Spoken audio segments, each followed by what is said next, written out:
நாமத்துக்கு மகிமை உண்டாவதாக.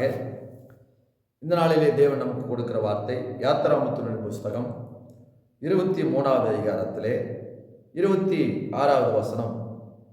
உன் ஆயுசு நாட்களை பூரணப்படுத்துவேன் என்று ஆண்டவர் சொல்லுகிறார்.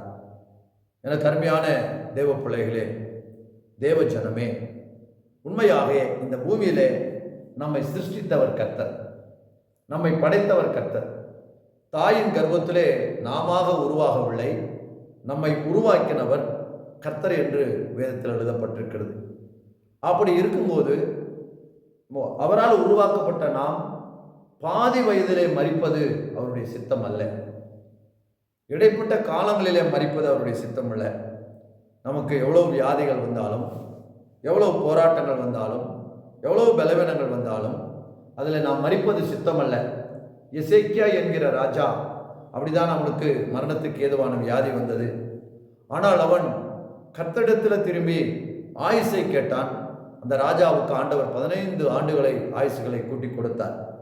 அதுபோல நிச்சயமாய் நம்முடைய வாழ்க்கையிலையும் பாதி வயதில் நாம் மரிப்பது, இந்த மாதிரி வியாதி வந்து விட்டது, அவ்வளோதான், மருத்துவர்கள் சொல்லிவிட்டார்கள் என்று நாம் கலங்கலாம். கவலைப்படாதிருங்கள், கர்த்தரிடத்தில் வேண்டிக் கொள்ளுங்கள். நிச்சயமாய் உங்கள் வியாதிகள் என்னவாக இருந்தாலும் அதை மாற்றி உங்களுக்கு ஆண்டவர் பூரண ஆயுசு நாட்களை தருவார். ஆயுசு நாட்களை பூரணப்படுத்துவார். தீர்க்காயுசை கட்டளிடுவார். கர்த்தர் உங்களை ஆசீர்வதிப்பாராக. ஆமென்.